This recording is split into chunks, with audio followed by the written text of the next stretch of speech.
viewers. So, yeah, man. So, how you doing, man? You doing all right? Man, I'm great, bro. Blessed, bro. Blessed. How about you, man? Yeah, I'm doing good, man. I was thinking like this is like the second weekend of snow we have in the area. On the East Coast. That was interesting because we haven't had that Yeah, much snow. yeah. No, it's so like twice in a week. That's crazy for DC. That's crazy Yeah, for DC. and a lot of people actually we have a lot of people from outside of the country. So when we say East Coast, it's East Coast of U.S. and Washington D.C. for all the viewers from all over the place, man. Crazy. Wow, we got Canada in the house. Hey, that's what's Okay, up. okay, okay. A lot of International. FL, Okay. yeah, FL gang and whatnot. I see a lot of that. Nick Neighbors, you want to give like a little background of like, where you're from or how you started music? Just real short. It doesn't have to be like super in depth. Okay, I'll try to keep it short for you, man. Because I'll just keep going. But yeah, I'm Nick. I'm from the suburbs of Boston originally, and I first got into music playing my dad's drum set as like a 6 year old. And from there, I was in a musical family, and then from there, I really got into beat making in like 2007 when my friend, shout out Jackson Foot, my friend Jackson introduced me to GarageBand, and from there, I just like got addicted and just took off, man. That's what's up, man. So I made a mistake. I thought you were an FL Studio user. So my bad. No, But it's all good, bro. and GarageBand actually has grown over the years. I remember when they first started GarageBand, I was so hype about it, and I bought a laptop when they first introduced that, and yeah, it's gotten a lot better since those first 2 years. Yeah. It's crazy Oh, now. definitely, definitely. Yeah. I think in the beginning you couldn't even record like vocals into it. I don't think so. Oh, for real. Oh, wow. Okay. Okay. Yeah, I think so. Yeah, that was a long time ago. So anyway, what else is going to ask you, man? Hey, you want to just jump into some music, man, or you Yeah, man. know? We can let the music speak for itself. Absolutely. Yeah, But I want to yeah. thank you, bro, for the opportunity. First, I want to thank you for the opportunity, man. I feel so. When I saw that BeatStars had mentioned me in their story, I got so excited, man. Like this is just great. So I really appreciate it, man. Yeah, my pleasure, and we appreciate you, man. Did you? You know what? I was thinking this would be a perfect time for you to. You already said thank you, but you wanted to shout out the people that did the artwork too, man. Because this is your moment to shout them out for the artwork. Because remember, I sent it, and you're like, "Yo, this is dope." So, that's our marketing team that put that together, man. Oh, it's And fantastic. yeah, Absolutely. Oh, the whole team. I mean, really, I've been on a lot of different events, and it's just been, since our first event we went to together, that was in person. It's always been organized. Abe was at the next one. I mean, he's showing up. Everybody's there. Like the level of engagement that I feel from like the BeatStars team. That's the reason why I really invested in the platform. I'm not invested in any other platform the way I am in BeatStars. So that for that reason, I can feel that passion. You know what I mean? So yeah, absolutely. that's Shout out to all the BeatStars people. hey, that's what's up, man. We appreciate that, man, for real. We appreciate that. So let's jump into some music, man. Is our collab in there? Well, I think we have one left. My bad. I don't want to put you in the spot, man.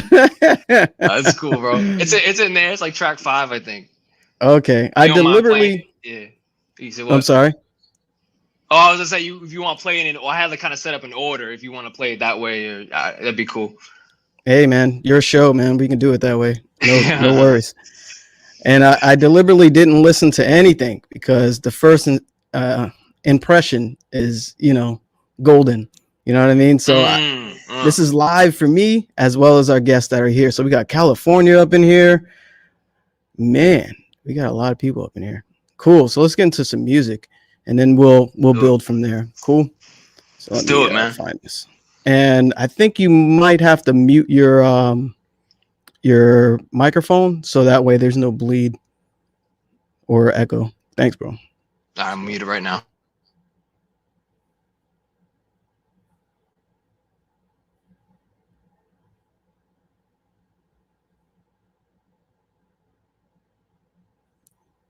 All right, cool. Here we are right here. We have Nick Neighbours top picks, and let's actually start from the top, man. He set this up nice, and yeah, and you can set up different playlists and track lists and stuff inside BeatStars. So yeah, it's a really cool feature that I like. So yeah, Bossa Nova. Let's start. Let me mute myself. Let's get it. I got my good headphones on. You know, you're in trouble, man.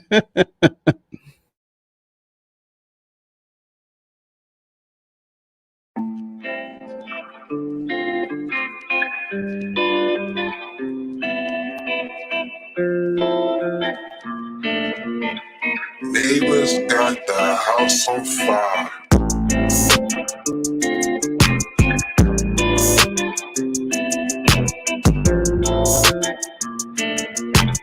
Neighbors got the house on fire.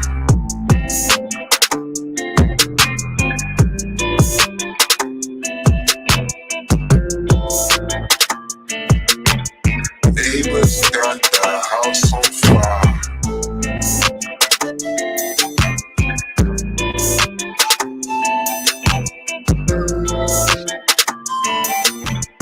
Neighbors got the house on fire.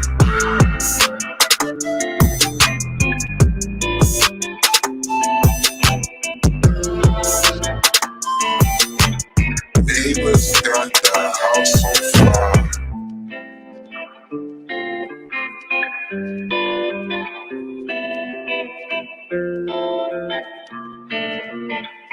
Neighbors got the house on fire.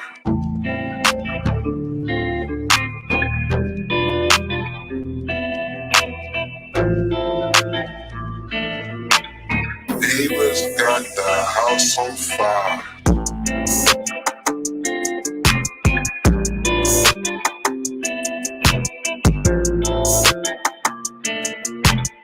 Neighbors got the house on fire.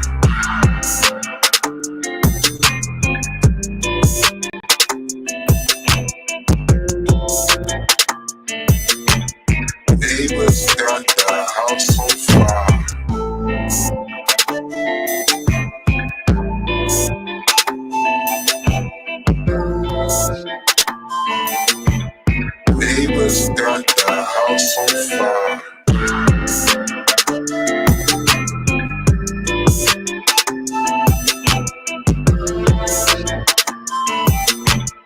Neighbors got the house on fire.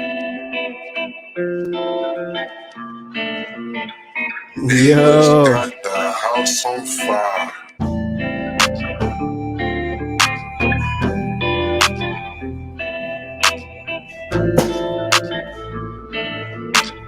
Neighbors got the house on fire.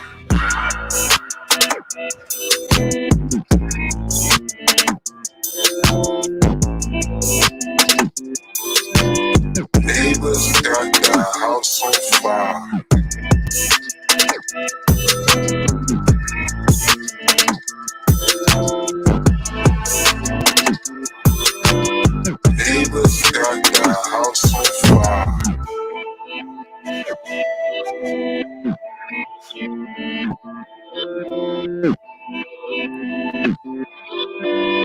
Neighbors got the house on fire.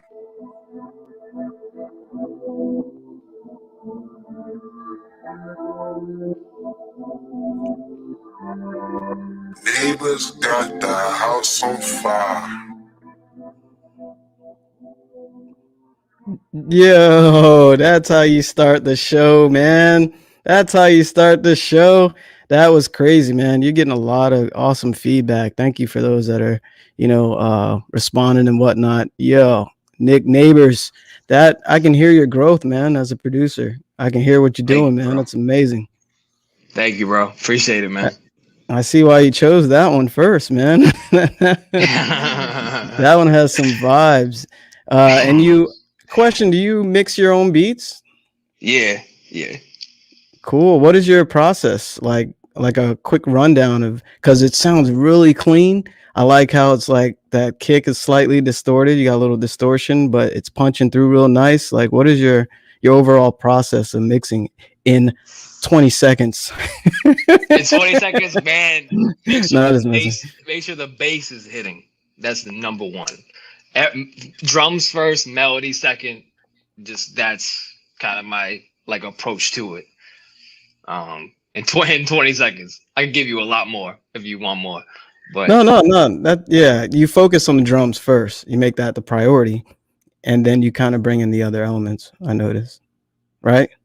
yeah, exactly, man. I think one other thing I would say is, the kick in the 808 should always pop the most. So always leave like that room in your mix for the 808 and the kick to just fly in. Like that is super important. Yeah, and something that's highly debatable. Some producers do it and some don't, and I personally do it on certain beats. Do you sidechain the 808 and kick? Yeah, it depends on the beat. Most times I do though, and most time it's the kick. I want the kick to be the most prominent thing, and the 808 will just kind of like cut out a little bit when the kick hits. But yeah, I do sidechain. Yep. Okay, yeah, that's what it sounds like. I didn't even know GarageBand can do that, to be honest. So Oh, I don't work on GarageBand. Oh, hold up, I don't work on GarageBand anymore. I work on Logic. I've been working on Logic for like 10 years. Oh, Yeah, okay. that would be crazy if I made that on GarageBand. You Yeah, know I what was I mean? like, But nah, that was my starting place. Yeah, I've gotten to Pro gotcha, Tools and Logic. Now I do Logic exclusively. So yeah, gotcha. My bad for the that's confusion all there, good, because bro. that would have been like a huge advertisement for Garage. That's funny, man. Yeah. So yeah, let's get into the next one. Before I do, but what did you have in mind that first beat? Like, who can you hear on it? Like, who you Man, vibing with? I heard some like Roddy Rich type of like melodic kind of rapping on it. You know what I mean? Rhythmic, but also kind of vibey. So I definitely heard like him on that. It'd be a little sunnier of a track from him. Usually his tracks are a little darker, but yeah, that's the person that I really I could hear on that Yeah, joint. same here.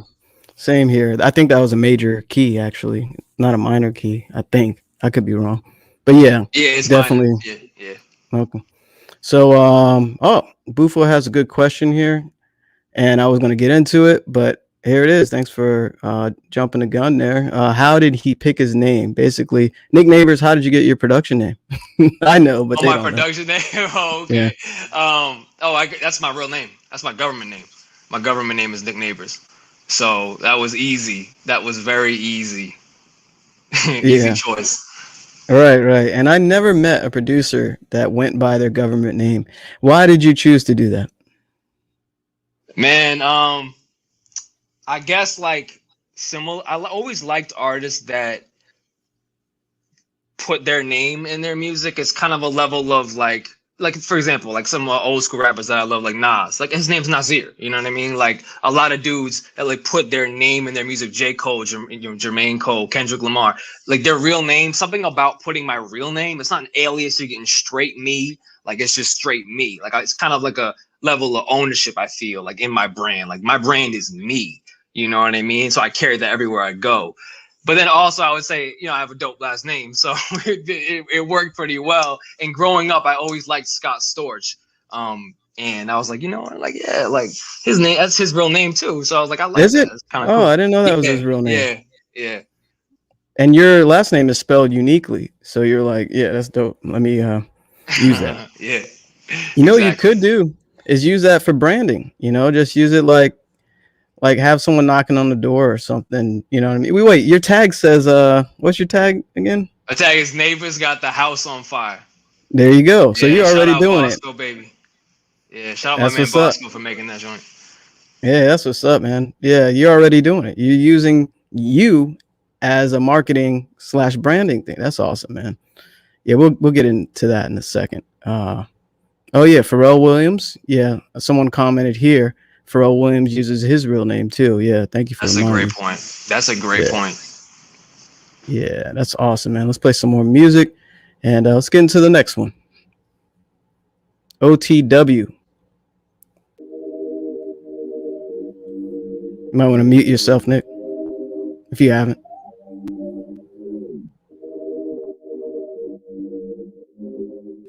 Neighbors got the house on fire.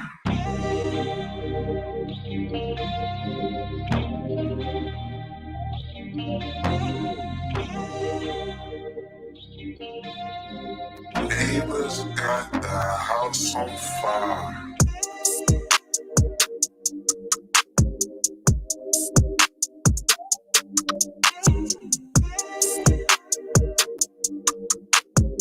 Neighbors got the house on fire.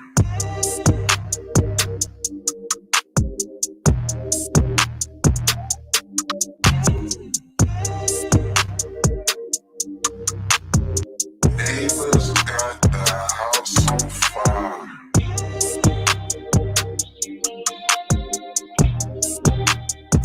Neighbors got the house on fire.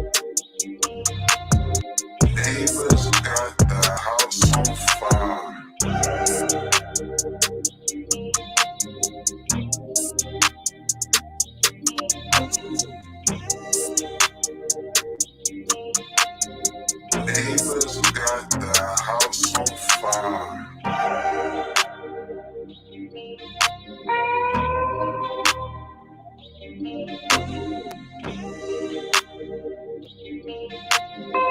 Neighbors got the house on fire.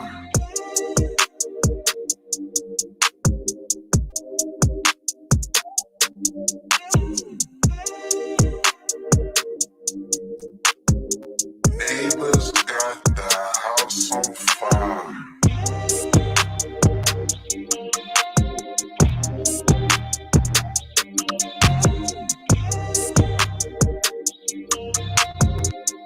Neighbors got the house on fire.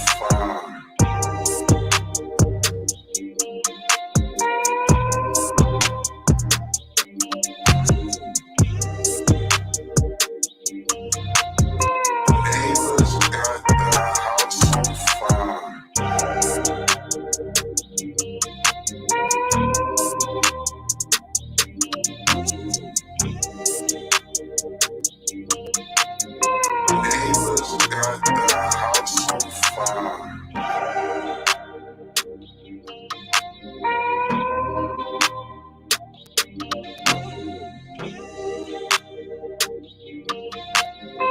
Neighbors got the house on fire.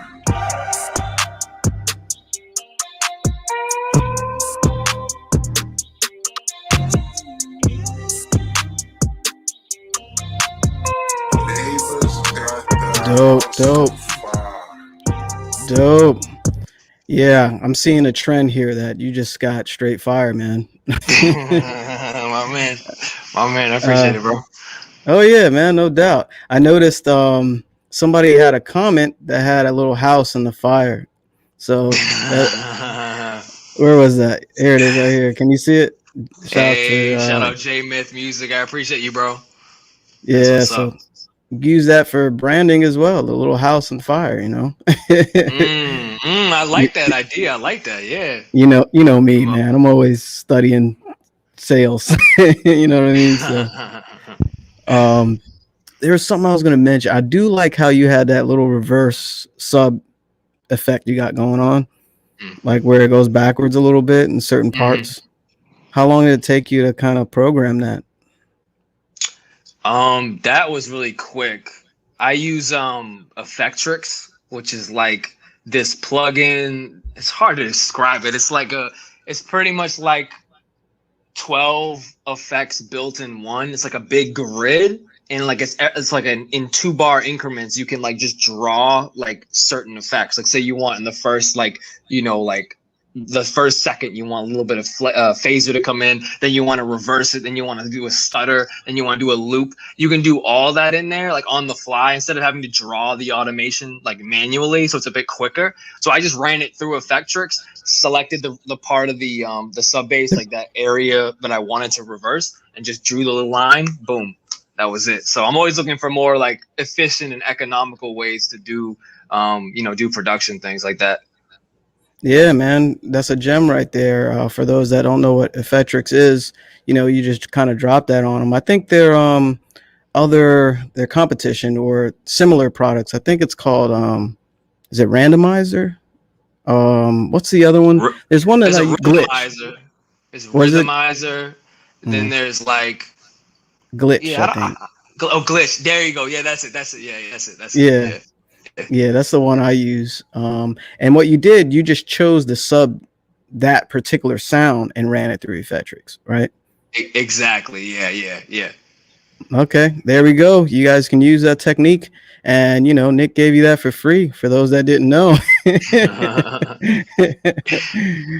All right, man, let's get in. Oh, and something else I was thinking about.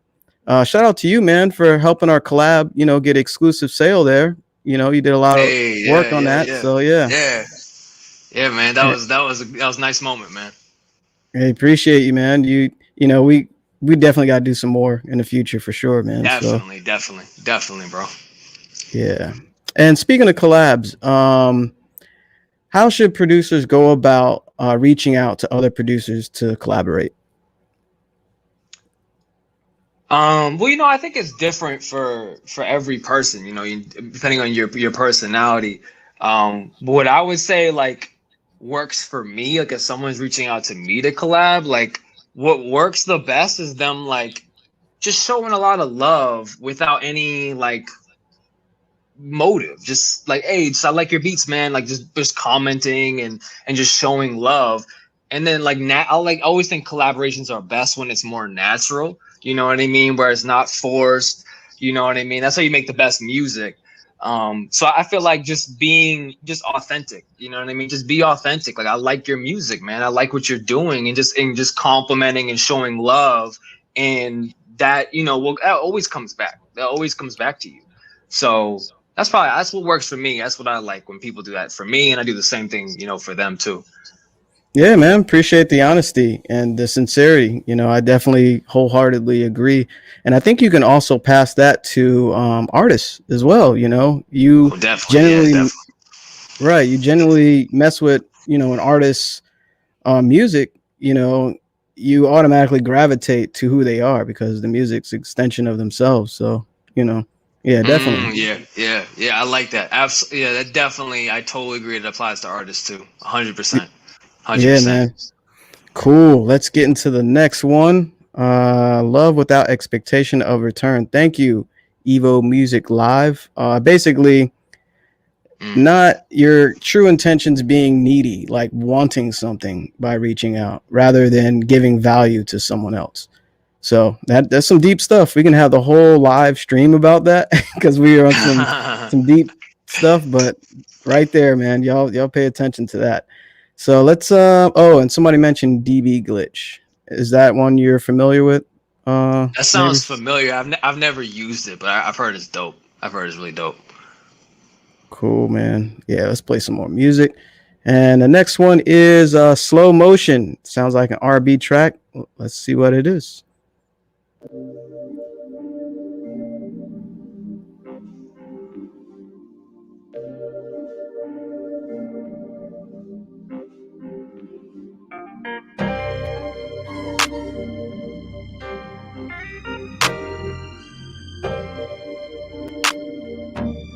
Neighbors got the house on fire.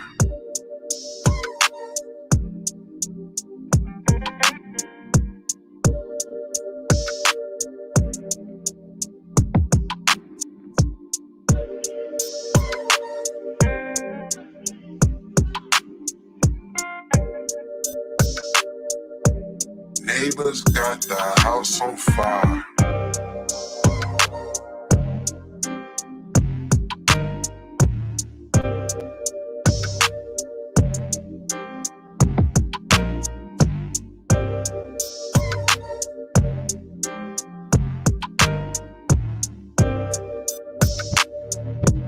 Neighbors got the house on fire.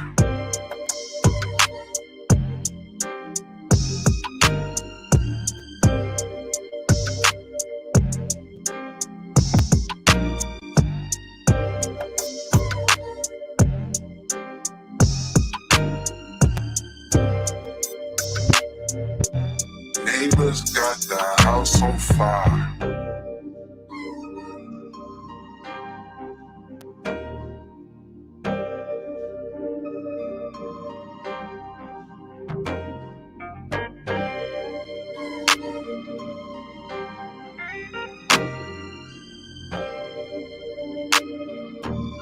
Neighbors got the house on fire.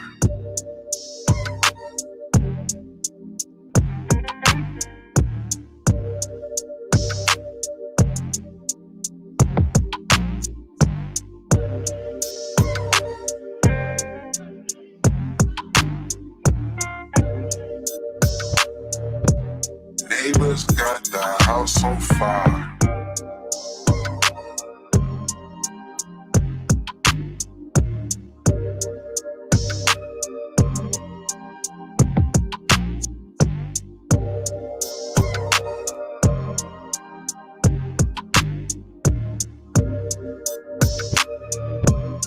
Neighbors got the house on fire.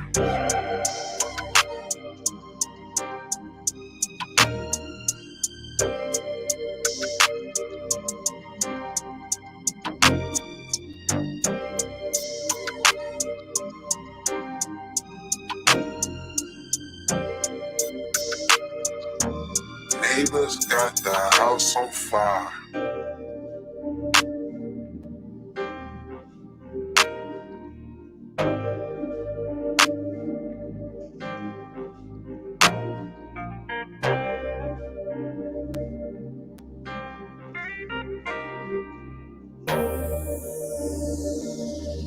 Neighbors got the house on fire.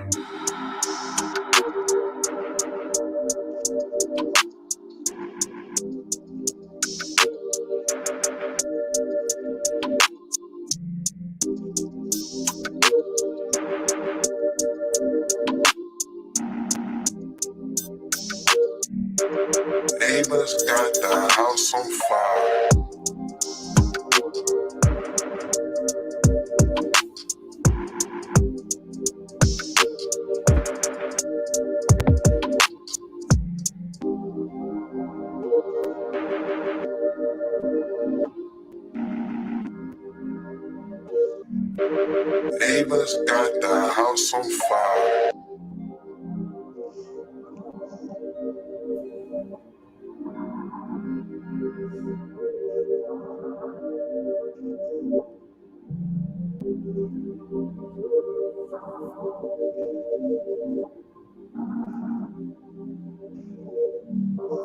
Neighbors got the house on fire.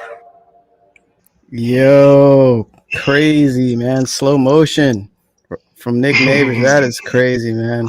I really like that surprise towards the end, the change up. That it took the beat a different place, man. I really like that. You know what you can do is actually just use that ending too to make a whole nother beat and kind of vibe off of that too, you know. Yeah, that's crazy. What do y'all think? You get a lot of love from that, Nick. That's crazy, man. Who do you hear on that? Man, I heard like definitely a female vocalist, a female R&B artist, definitely like Summer Walker, even like Kalani, that kind of vibe. That's what I hear on that. Yeah, that's exactly who I was thinking. There's a lot of really dope you know, female R&B artists. You know, Summer Walker would sound cool on that, you know. Who else would sound cool? LMI, you know, along those lines. Yeah, exactly. Yeah, exactly. Yeah, Something laid back, you know, something kind of chill. yeah, even throw Bryson Tiller in there, you know. He would sound cool on it. Janae, yeah, Janae Aiko. I did see some. Definitely, yeah. Yeah. That's y'all in the same boat. And you know, I was thinking as I was listening to that, do you upload pre-tag? Do you like put your tag in the beat for streaming purposes, or you letting it auto tag? Yeah, I do. I actually upload it with the tag because my tag is very like locked into tempo. So I find it's a little cleaner just to have it just that way. But I've used in the past when my tag was a little bit shorter, it was just like Nick Neighbours. I used the auto tag feature, which is super helpful because it'll just like every 7 seconds or whatever, it will like automatically put it on there. But for these beats, I've been just uploading it with the tag already in the file. Got you. And not a lot of producers do that, but I really think that also it fits a lot better in the beat tempo wise. And also, you're specifically placing it right before that drop. I noticed, like right before, Yeah, exactly. Yeah. which I think I should start doing, but I was kind of lazy with that. So you're inspiring me to do something. I gotta shout out the Metro Boomins for that though. You know what I mean? They're those like type producers. That's what inspired that, because you know what I mean. That tag right before the drop, like people, you want your tag to be something that people like want to hear. Like they look forward to hearing it. You know what I mean? Like that's the kind of tag I feel like I aspire to have. Yeah, man. It takes just a little bit of extra effort to do it technically, but when they receive it, it's a lot more. You know what I mean? They're like, yeah, that's kind of dope. And you can Definitely. also tune it to the key of the beat as well. I know some that go an extra step and tune it to the actual, just pitch it up or down, whatever, to match the pitch of the beat, the scale of the beat. So do you do that as well, or am I calling you out too much? No, man. No, that's a great question, man. That specific one, no, I don't do that. I've messed around with a couple of things in the past that have done that in the past, but that one's just straight, just straight off the file. No Okay, manipulation. gotcha. And that's something you can experiment with, just if you ever had the motivation to.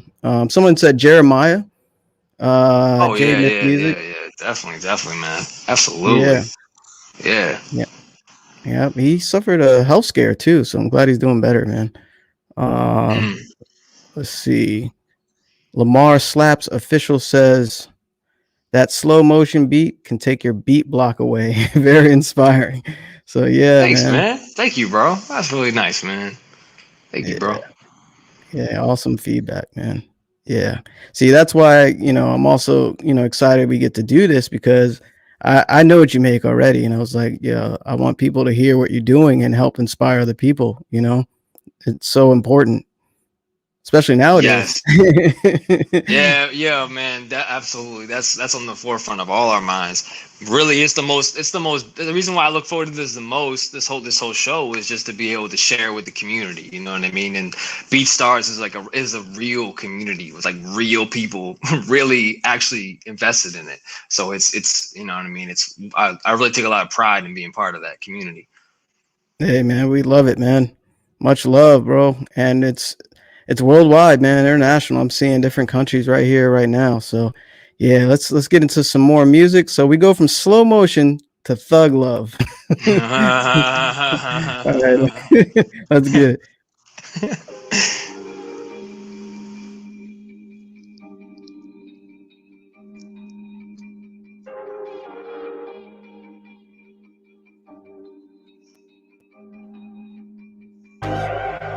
BeatStars.com.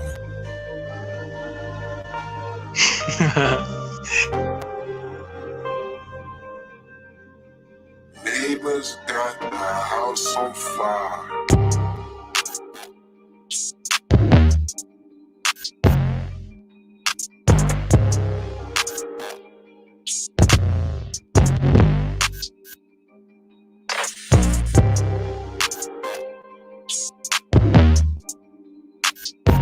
BeatStars.com.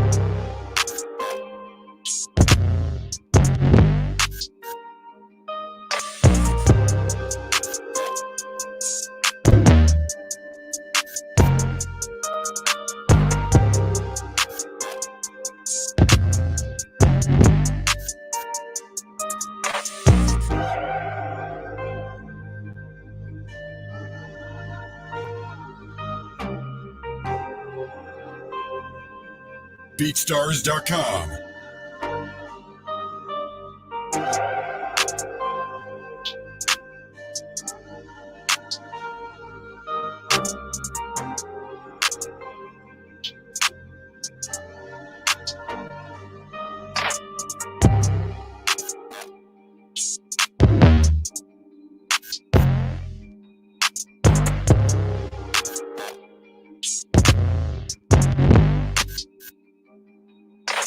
BeatStars.com.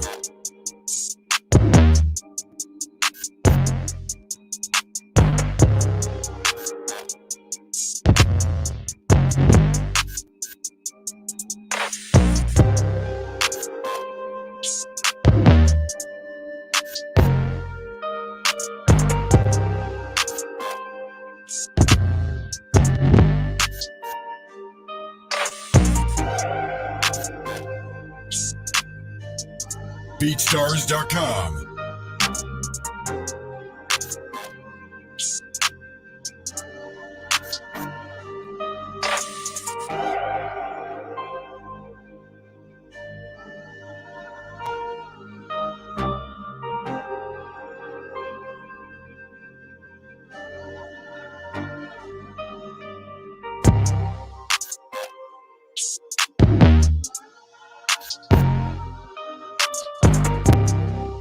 BeatStars.com.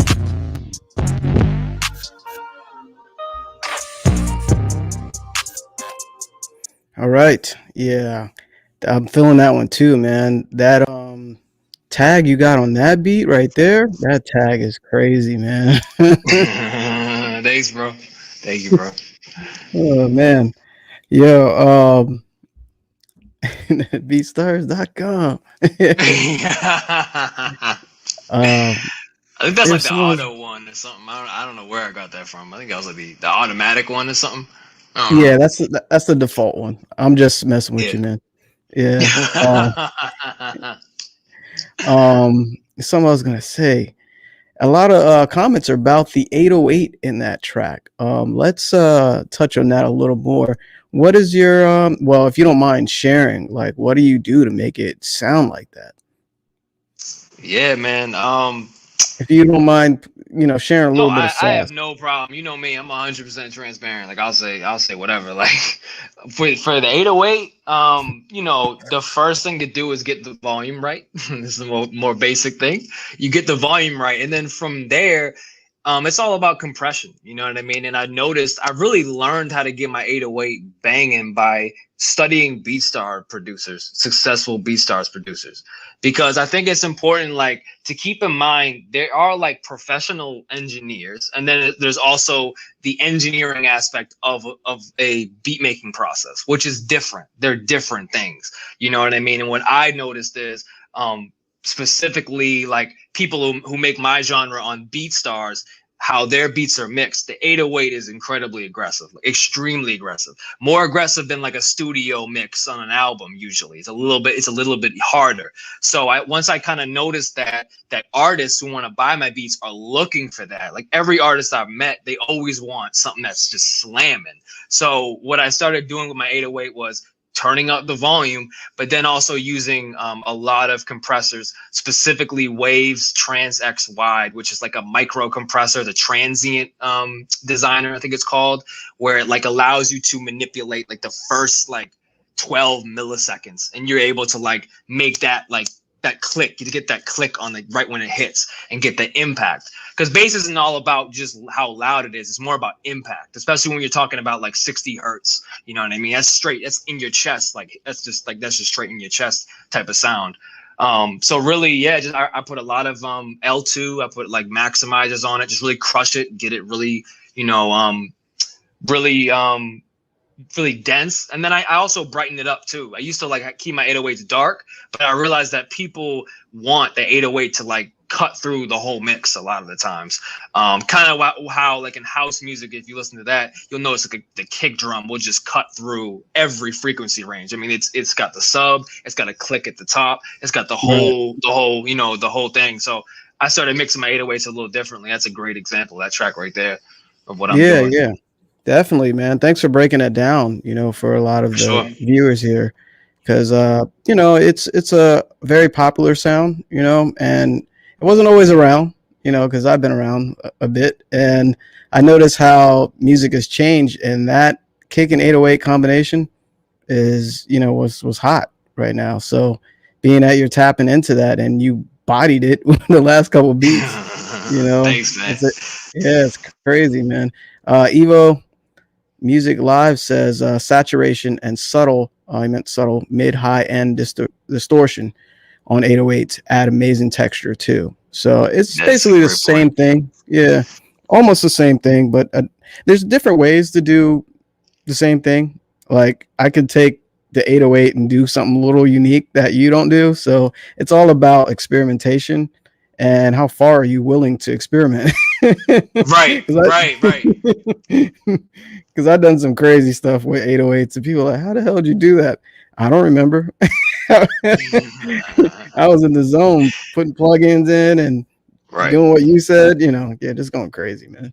So I know my yeah. my first beat, Bossa Nova. That one I ran it through Decapitator. I love Decapitator. Sound Toys Decapitator is like my favorite distortion plugin. I just ran it through that, just super aggressive, and you can just totally shift the whole sound of it. Like you said, you can make it something totally different. You can give it way more tone when you do that, like mid the saturation in the mid range. You give it a lot more tonal, qualities. It's a dope thing. It's a dope thing, man. Yeah, that's one of my main go-tos. The other one, sausage fattener, and what's the Oh other yeah, one? yeah. There's another one, R-Bass, which is a Oh lot yeah, of our people. base. Yeah, yeah, Yeah, yeah, that yeah. one's crazy That by was crazy Waves. too, right? Yep, that's Uh, a great one, man. and FL Studio, speaking of all FL gang out there, they have Fruity Soft Clipper, which is a Mm. technique you can do by raising a volume multiplier, which automatically kind of does what you do.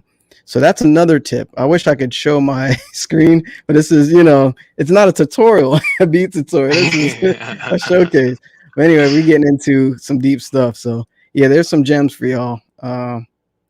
Yeah, cool. So all right, let's get into some more music. And if I start stopping them about midway, doesn't mean that I don't like them. I just want to get through more of Nick Neighbours' music. So cool, man. That's cool, bro. All right, let's get it. So next up, let's see. We got Struggle. Yes, sir. Here we go.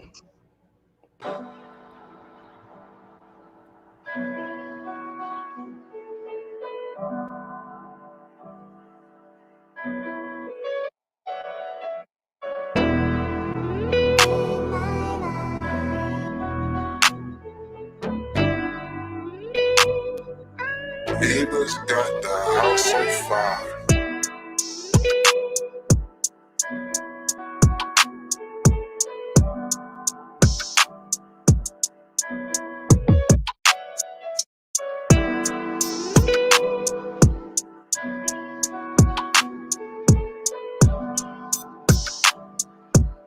Neighbors got the house on fire.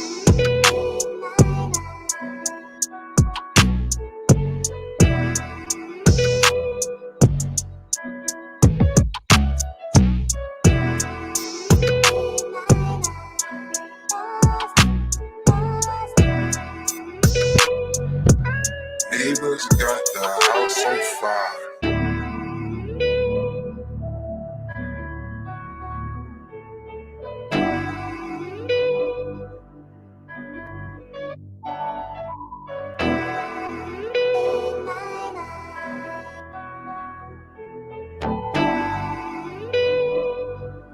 Neighbors got the house on fire.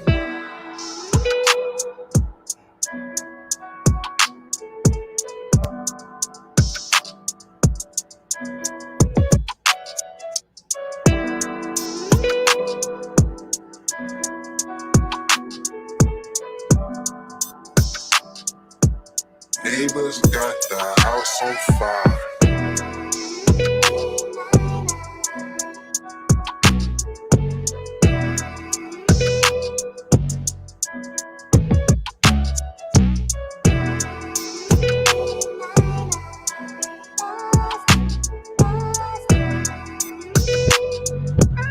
Neighbors got the house on fire.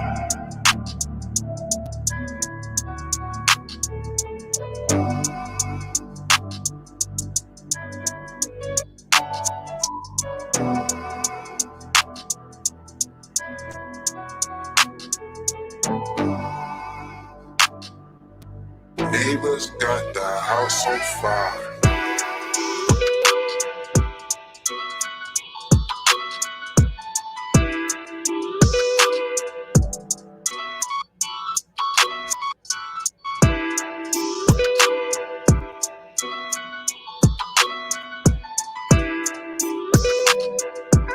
Neighbors got the house on fire.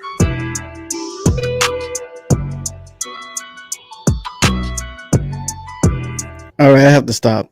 Yo, I was going to stop at 20, 30 seconds before that, but I wanted to hear You got me with another changeup, man. There you go again. Yeah, I was gonna stop it, but I was like, yo, let me listen to it some more. That's a banger. That's dope, man. They're all really good. Something that stuck to me though. The way the piano has that little mute, it's like a pause, and then you bring it back with the drums. Like that was a very, very unique touch that you did, man. So yeah, kudos to you, man. That's a nice combination of drums with the pause of that piano section there, and also the change up, kind of like the chords over top of it. Do you want to just kind of express where you're coming from with that beat, or like how you approached it? Oh yeah. Yeah, man. Actually, this is one like I really want to talk about too because growing up, I grew up like listening to rap music like in like 2002 I started really getting into it, and it was more like radio stuff. But then about like 5 years after that, I started getting into a lot of 90s stuff. And still like to this day, like the 90s era, the Nas, Illmatic, Common Resurrection, all that kind of music always really spoke to me a lot. And so when I first started making beats, it was boom bap. It was like straight boom bap. Like it was like Yeah. me trying to be Jay Dilla. Like, and I was like remaking all the beats off of Fantastic Volume 2, trying to like do that. You know what I mean? That whole like vibe. And this specific beat, what I like about it is I've really reinvented myself. Like a lot of people probably might not even be able to know that I used to make boom bap. I used to make trance and house music, and I used to make film score music. I used to make all 5 of those.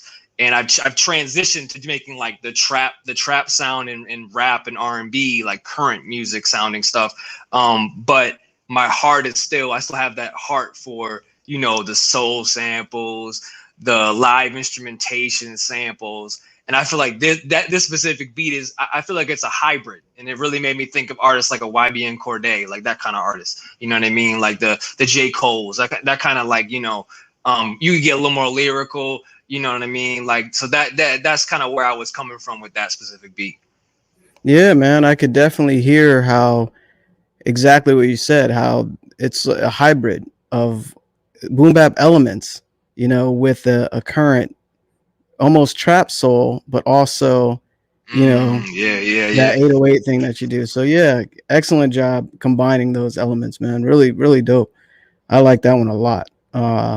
Yeah, great job on that. There's something I was going to ask you. Let's jump into release schedule. Do you have like a specific release schedule with your beats and your music? Yeah, definitely, man. And I would definitely say to all the producers out there, you know, consistency is like the most important thing.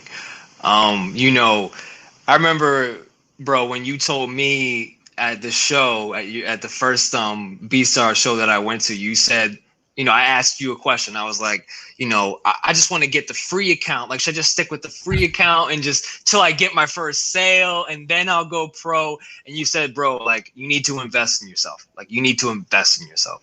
And that really stuck with me. And so how that relates to consistency is, you know, that's how you make sales. It's really consistency. And just not giving up, you know what I mean? Just keep posting and keep going and keep going. And for me, you know, I think it works differently for a lot of different people, but for me, I'm pretty methodical. So I like to have a specific schedule. So I really do Mondays and Thursdays. I put beats out for the most part. I feel like, you know, as long as you're putting out like 2 beats a week or average somewhere around there, I think you can get traction. You can make sales if you're consistent. Yeah, definitely. Yeah, thanks for sharing your strategy. And I'm glad my advice helped, you know, because I say a lot, but I'm glad you got that out of that, you know, meetup. And I can speak volumes on investing, because what it does, it takes away that fear. You know what I mean? People are scared to put money in themselves. Like if you don't put money in yourself, who else is going to give you money or support you as much as what you do for yourself? You know what I mean? So right. You took that and ran with it, you know? And it goes on all volumes, not just, you know, an account, you know what I mean? It goes on right. a lot of things. Investing just doesn't mean money either. Time, right. You know what I'm saying? Sacrifices, your energy, you know, and monetary money is an exchange of energy anyway, but you kind of get what I'm saying. It's more than just money. So investing in yourself is vital. You know what I mean? And you believe in Yes. yourself. So Yes. And I love what you said, sacrifice, that word, because that is my favorite one. I always think about what am I willing to sacrifice to achieve my goal? Because you can't do everything. You can't be everything at the same time. You have to make sacrifices. And that's the difference between people that get ahead and people that never go, is that they're not willing to sacrifice their time. They're not willing to spend the money. They're not willing to challenge themselves. You know what I mean? Like that, you got to sacrifice your comfort. You got to sacrifice something. I think everybody has their own level of comfort. So I want to be clear. I'm not one of those producers that says, quit your day job, drop everything, get rid of your girl, just make beats all the time. Because I've encountered these people, and it's like, damn, I'm not you, bro. Like that's cool, man. You got it like that. Like some of my best friends, I know my best friends, he works like 70, 80 hours a week in the studio. Like that's cool, man. That's good for you. But everybody has their own balance. And so, but you have to make sacrifices. I mean, you just have to, like, if you want to get to a certain level. So I always focus on that. What am I sacrificing right now? Like, what am I willing to do? Yeah. Well said. And I was thinking, like, it's a crossroads. You come up to one destination, you can go left or go right. There's always, I can make a beat, or I can watch the Super Bowl, Yeah, there you go. Yes. You know what I mean? I can eat and play video games, or I can send out, these emails to these potential clients, and people I can collaborate with. And also I can do a BeatStars Sunday Sounds show, or I can just say, nah, I'm good. I'm kind of, not ready. You know what I mean? So exactly. Two choices. There's always two choices, at least two choices you can take. And people take sacrifice as a negative, I see sacrifice as a choice. It doesn't mean it's a bad thing. It's a choice of what you want, what defines you, or what you want to do. So why did I get so deep, man, on the show again? No, it's both of us, bro. It's both of us. We both got that energy, bro. I see the books you read. I see the books you're reading. I'm reading the same kind of books, bro. Right. We'll get into that in the next segment. You did mention Dilla. Happy birthday, Dilla. I believe today is his birthday. So yeah. Oh, really? It's Dilla Day today. Okay. I think it is, because I saw some posts and whatnot. So Evo Music Live and Fat Wave Beats. Yeah, I think it is his birthday today. So monumental producer. We can talk another hour on what Jay Dilla did. And there was so much music I loved and I didn't know he did. And then I found out he did it. I'm like, yo, he did that too. Oh man, it's crazy. Was it like Tribe Called Quest like stuff, or no? This was actually a beat on an R&B artist. Not many people know, but you might know Bilal.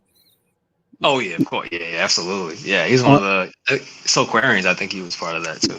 Yeah. Yes, sir. And he, on his first album, Jay Dilla did Reminisce. I think I've heard it, man. I gotta listen to it again though. Man, you're gonna love that. Yeah, when you hear it, you're like, you might not even know Jay Dilla did that. And I was like, this is, because it has a hip hop element, but it took like this whole soulful vibe that I never heard him do before. So it's something different that he normally does. And I wish he did more of that, but it's very, very unique, kind of like a needle in a haystack in a way of greatness. So yeah. Oh, I gotta check that out, bro.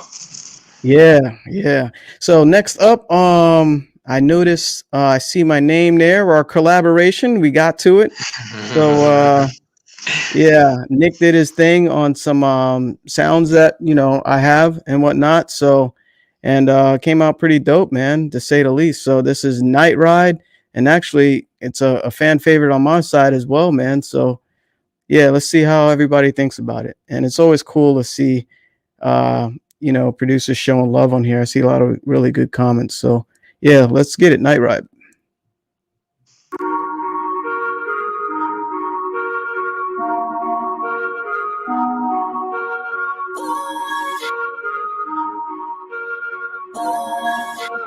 Neighbors think I'm selling dope.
Yeah, that came out amazing, man. And it's funny. I think I have that pack right here on the BeatStars platform. So I think I still have the same sound kit, that we use for that. So yeah, and it's cool like to hear what direction that inspired you to go. And I'm really getting good at this. So when you get a piece of work or like a melody or something, do you prefer it to be more simplistic, so that way it inspires you, or do you like more complex stuff? Like how are you inspired when you get like sound packs and whatnot? Like what kind of sounds help you be more creative? That's a great question, man. I would say, most of the times when I look for samples, I'm usually looking for. Well, actually, I'm gonna say it like this first. When the way I look at samples, it's a collaboration with the person who made the sample. Really, that's how I look at it. Like when I'm on Splice, like it's a collaboration. It's a us together. And so I like to take little pieces of say good like guitars, etc. Like just things that I can't do. I like finding someone like what makes a great production duo is somebody you work with somebody who's great at things that you're not great at. So I look for people who are fantastic sound designers. I look for people who have great chords and great feel for like acoustic instruments, guitars, piano, stuff that I can't do. I can sit down and block out chords and do synth sounds. I'm good at that. But I often look for sounds that I couldn't otherwise generate. You know what I mean? So I say on that note, a lot of times I look for like guitar like chords or little melodies. I also look for a lot of vocal samples. I love vocal samples, especially when they're royalty free. So Yeah. definitely getting those. I would say that's kind of what inspires me. I look for sounds that I couldn't get on my own to make it a more fleshed out musical experience that could pull in people who like different genres and different. That's kind of how I look at it. Yeah, that makes sense. Yeah, that's pretty much what collaboration is all about. It's finding like the best parts of the two separate parts, and you're putting it together. You're making something dope, and there's so many production duos out there that to this day, still making music together. You know what I mean? No matter what, they walk in the studio, you already know they're gonna make something crazy Right. because they feed off each other. So yeah, I'm glad we have. We had a couple in the bag. So yeah, man, Sir. definitely appreciate you doing that collab with me, and it came out great, man. And and let me touch on this as well. How well is communication when it comes to collaboration on the business side? How Sp- well? I'm sorry. Can you say it again? You said how well is How? What about How communication? Yeah, how important is it about having communication when it comes to collaborations on the business side, like splits, or hey, we're gonna release this Friday and 2 weeks late, so stuff like that. Like, how important is it to communicate, especially with people you don't know? Yeah, that's a great question, man. I mean, that's really important. It's really important. You know, you got to look at it like everyone. We're all trying to eat, and for being a producer and being a professional producer is very challenging. We need each other, and that's the strength behind BeatStars right there. So, on that note, with business endeavors, be transparent. I mean, you got to be transparent and you got to be, reliable and communicate directly. You know what I mean? Don't make assumptions, but communicate, directly. I used to be somebody who used to work a lot in solitude, and I've learned like the strength of collaborating with people. It really brings out a whole new side of you. And I got to shout out my production partner right now, Omega. We're the beat surgeons. Me and Omega are the beat surgeons, and you're gonna hear a lot of our music soon. And me and him, like I've known him for like 5-6 years, and it's just kind of a natural thing. But when it comes to business, like you gotta be very upfront. Be very upfront. This is livelihood. What you're talking about, even if it's only $20, it doesn't matter if it's 20 or 20,000. Like you know what I mean, 50-50 split. You know what I'm saying? So that's kind of how I look at it. I take it very seriously, very seriously. Yeah, I'm glad you said that. That's why I asked the question, because Some people tend to lack in communication when it comes to collaborations, and that's a detriment. You know, you're shooting yourself in the foot because you're breaking that relationship, you know, forever. For some people, you know, some people don't want to work with you when you can't communicate. And there's also different levels of communication, especially in this digital era. You know, there's email, you know, or texting, but, you know, rarely people call, you know what I mean? Or just talk on video like this, or collaborate, you know, on a, you know, like a VPN or whatever, you know, back and forth. So, so there's different levels. There's talking or in person, you know, that's first in person. And we do have a in-person relationship, and then there's on the phone, and then there's, you know, like digital. So there's different levels, and when any of them, you know, are grade, you know, conflict can arise. So, you know, I was just piggybacking on what you were saying. Man, I can get so deep on here, man. Hopefully y'all are enjoying some of these gems we're dropping on Sunday Sounds. Let me say the announcements again before I forget. Because I told you, man, I can get into this forever. So like I mentioned at the beginning of the show, for those that are here now, we have the Space Outcast Remix Challenge. Larry O and J Tech, shout out to y'all, are bringing you an all-new remix challenge featuring their song Space Outcast. Download the free stems and acapella, make a beat around it, and enter to win some super dope prizes. You visit beatstars.world/space-outcast. Outcast is OUTKAST for information. Submissions end on February 26th at 11:59 p.m. Pacific time. And also the FL Studio Challenge we have. BeatStars has teamed up with FL Studio. Shout out to FL Gang to bring you an all-new cook-up challenge. So download the sample, cook up some heat, and enter to win over 1,500 worth of prizes. So we will be choosing one winner per sample. So make sure you visit beatstars.world/cookup for more information. And that challenge ends on February 28th at 11:59 p.m. Pacific time. So don't miss out on those opportunities. And speaking of opportunities, how important is it to take advantage of opportunities, Mr. Neighbours? I like that, actually. Man, yeah, I like the way you said that, man. That was smooth, man. You're getting good at this, man. You're smooth, man. Yeah, man. Opportunities, man. I mean, that's everything. And I've participated in BeatStars opportunities as well, and it's always been an enriching process. So even if you don't produce like this specific music, even if you think like, oh, well, this is a little different than what I do, that's exactly why you should do it. Just do it and just see what you come up with. So I think, you know, opportunities, you got to move fast, like, and you got to just go after them. You know what I mean? And I think that's probably a requirement for being an entrepreneur. I would say something that I've realized you just need to just go and get it. Period. Yeah, exactly. Do you remember what the acronym of FEAR is? I'm testing now. Man, no, I literally thought about that when we were just talking about the first event, but I forgot, man. I'm gonna write it down though. I'm writing it down this time. You're not gonna catch me again, bro. You can watch the replay. It's all right, man. All right, FEAR.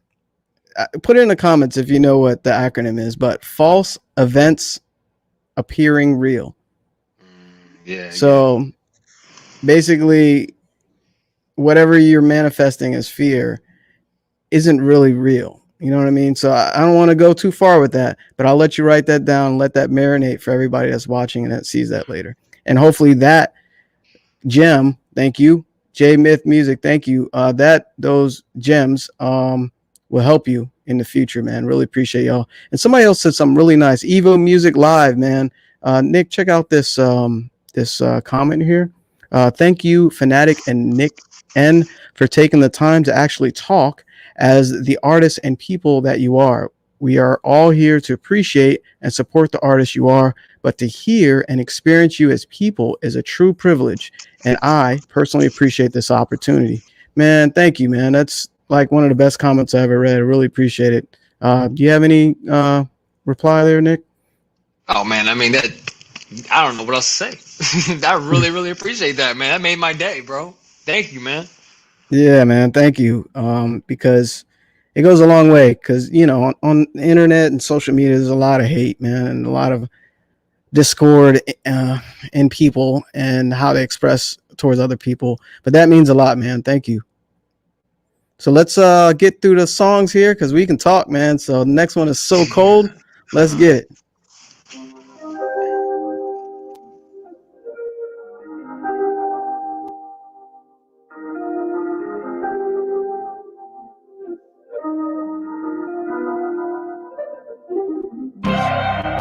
Neighbors got the house on fire.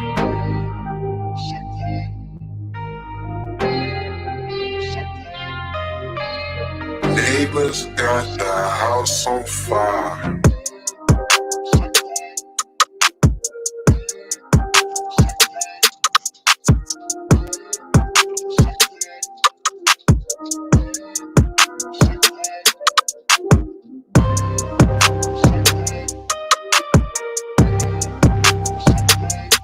Neighbors got the house on fire.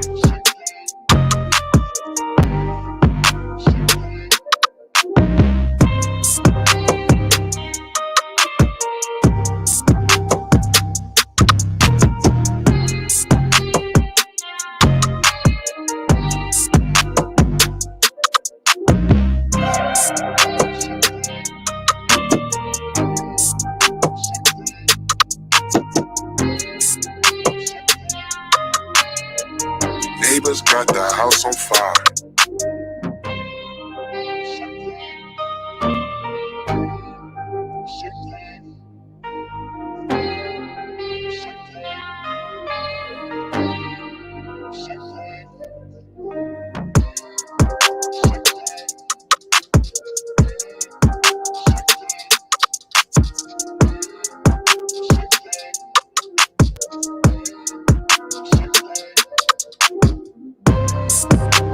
Neighbors got the house on fire. Yeah, that's dope, man. I like that little run. I think the flute that is like a little run it keeps doing towards the end of the phrase.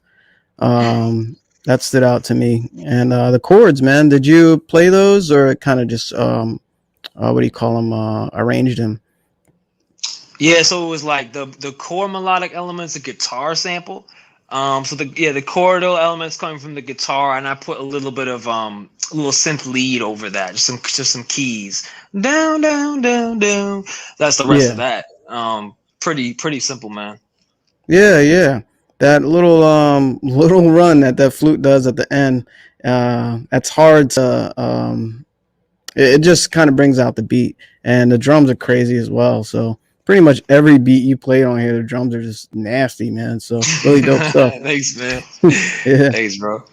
Yeah, you're welcome. Here's Blueberry Dream.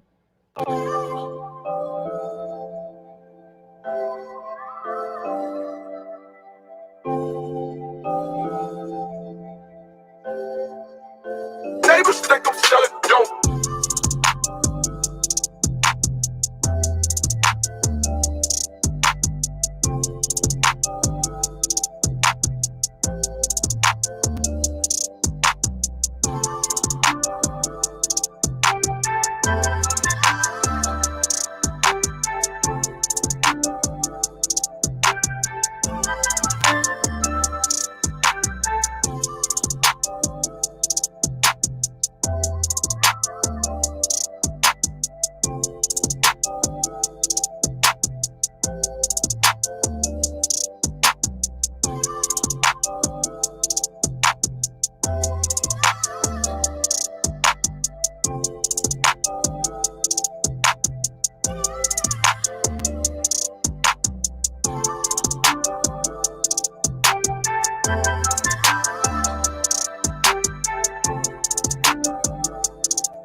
All right, that's Blueberry Dream, and I like the name of that. I noticed you chose to do a lighter. I don't even think there's a kick in there, but it's a soft kick with an 808.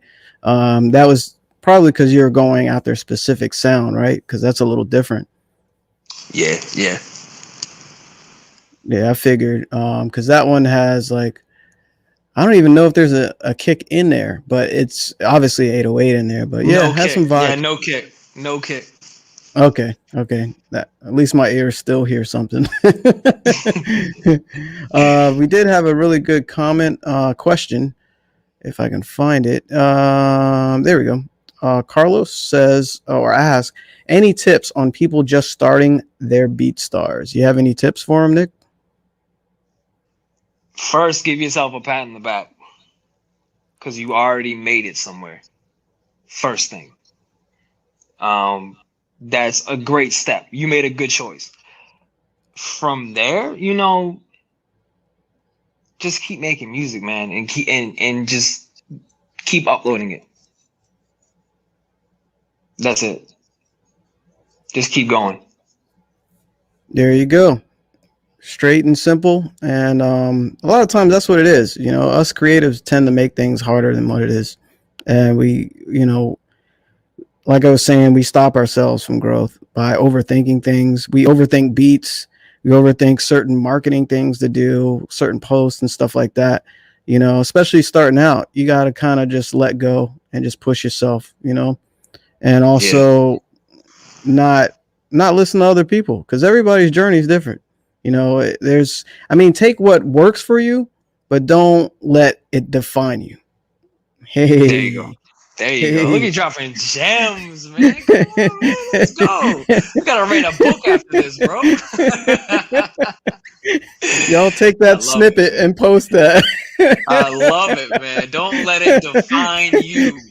Yes. I don't let other people define my creative abilities ever. No, you can't. You can't, man. You can't, bro. And that's exactly on that point. It's exactly why I say the first thing I said was congratulate yourself, because as a creative, it's hard, man. Because creating something, you're putting a piece of yourself into it. It's a little different than stapling some packets at your office job. You know what I'm saying? Like, you're putting yourself into it, and that's like, that can be intimidating. It can be scary. So just even being willing to be like, you know what, I want the world to hear my stuff, and just putting it out there, that is worth a pat in the back right there. Yeah, definitely. Congratulate yourself. You're right, man.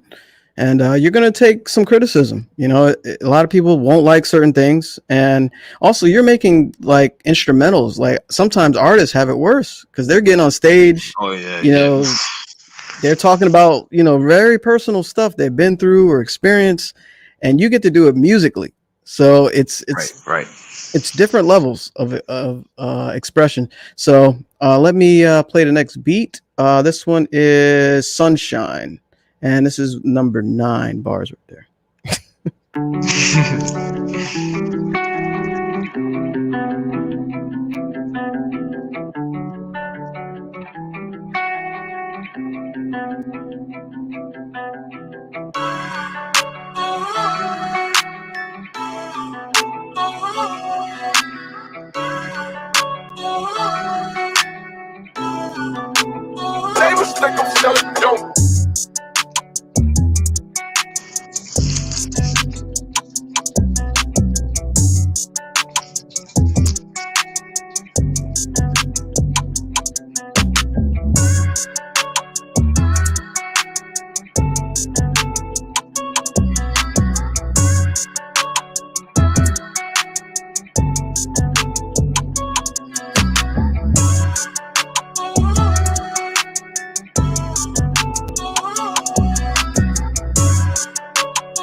You have a change up on this one, Nick? Nah, it just keeps going. Okay.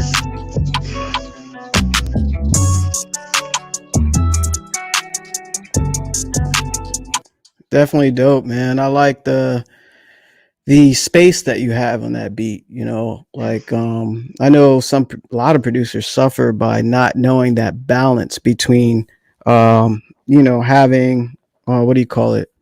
And shout out to my community that's here as well. You know, artists and producers. Appreciate y'all being here. I see you.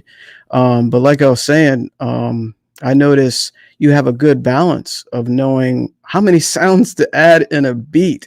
So do you want to speak about like how you got to this point? Because I suffered that for a long time. You know, I was always like, I'm gonna keep adding stuff. I love adding stuff. And like really top producers, they're like, yo, this is beautiful, man, but I don't see an artist on it. Right. Yeah. No, I hear you 100%. Honestly, that's the best. Some of the best feedback I got today was you saying that, because I too had that same problem for a while. You know, it's like I produce like instrumental songs for a while, and then there's a difference between an instrumental song and a beat. Very big difference. Sometimes they overlap, but like for example, I loved Introducing by DJ Shadow. Everyone should check that out. It's so cool. Have you heard that album before, man? What is it called? And It's called Introducing by DJ Shadow. no, I haven't heard it. Oh man, you got to hear that. That's a Guinness World Record. The first album to be entirely made from samples, and it's like It's like trip hop. It's like hip hop, but like it kind of like progresses and has like outros and intros and changes. It's very very interesting. So definitely all producers should check that out. It's called Introducing, END, and I mentioned that one because there's songs, like, you know what I mean, and a instrumental song is meant to be played by itself. And so I made those for a long time. And then I started wanting to collaborate more with artists, and I learned that, you know, you really got to dial it back. So my mentor Jackson, shout out Jackson for my best friend from back in the day, he's a successful producer now.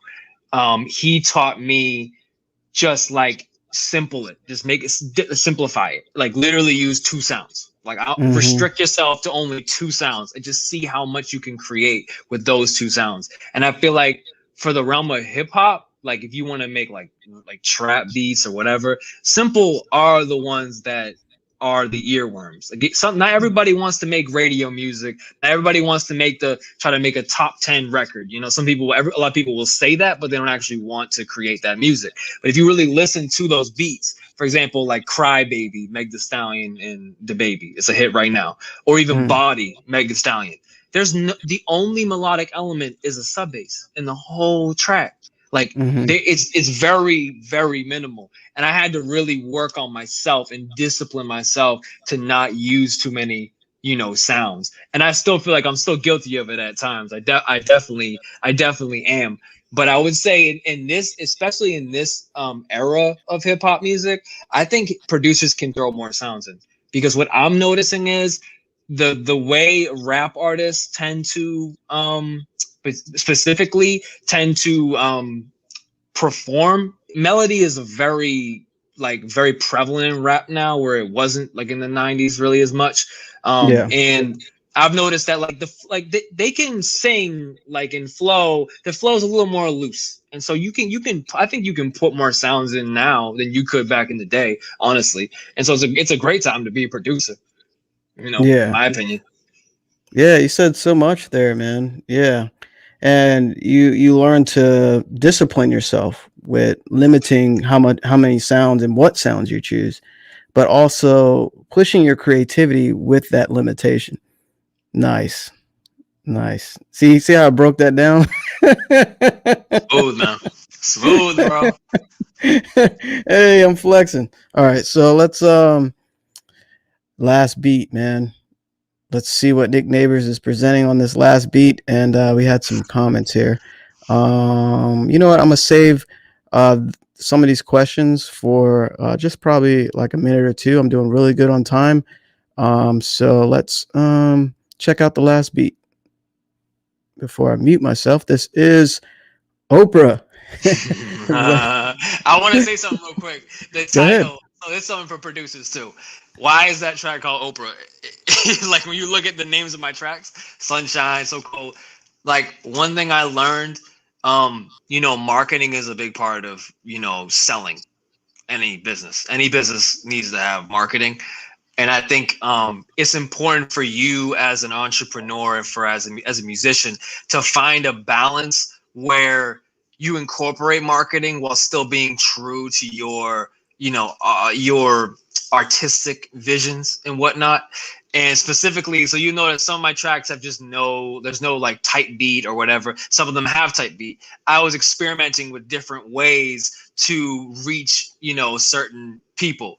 And this beat that's coming up, I called it that because Lil Yachty had a hit song with the Baby and Drake. And I think was it called Oprah? Oprah's Bank Account. It was a hit. So I was like, I'm gonna put that on. Let me put that on there, and then like people see it, they'll be like, oh yeah, let me listen to that. You know what I mean? So it's great to experiment with different marketing things. And first, just accept that you need to market your stuff. Like you will not thrive without marketing. Like without a marketing mind, it's part of the game. And some people might not want to do that. Some people just want to make music, and I know people like that. Well, maybe a different career path is good for you. Maybe you want to be in the industry. I don't know. But when it comes to BeatStars and stuff like that, yeah, if you want to have your own business, then you need to embrace marketing to some degree, just to some degree. Yeah, definitely, man. Yeah, I get what you were doing as soon as I saw Oprah. So thanks for breaking that down, giving a disclaimer for those that are like, yo, why do you call it that? It's just random. Yeah, it reminds me of something I did with Old Town Road. Shout out to Lil Nas X. I did a song called Tombstone, a beat called Tombstone around when that was popular. So, and I kind of twisted it up and did my own thing on it. So this is basically the same concept. It's marketing. Yeah. And that's named after the sample? The sample was like, is that named after the song you got the sample from? Tombstone? How'd you get that? No. There's an old Western called Tombstone. And my dad and I used to watch it, and it reminded me of that movie. And I just put Lil Nas X type beat. So I use that momentum of a popular artist in the song, but I also put my own little experience into the title of it. And actually, it's my first time telling that on camera. So, if y'all want to check it out, it's DJ Phanatic Beats, Tombstone. But it's kind of like my own vibe on, that Old Town Road. So, and actually got a lot of traction, man. So, yeah. It's a marketing thing, All right, here goes Oprah. Mute myself.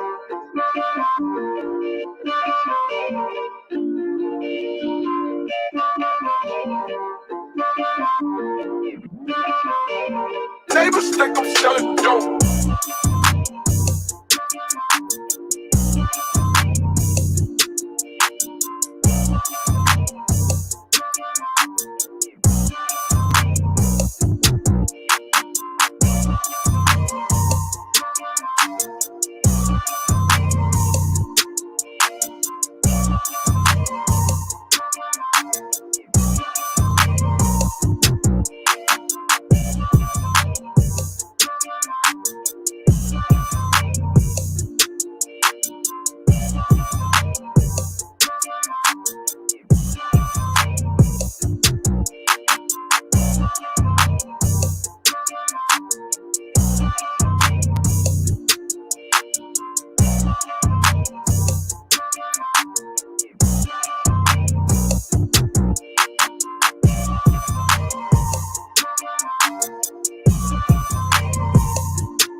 You know what I'm gonna ask you? Is there a change up?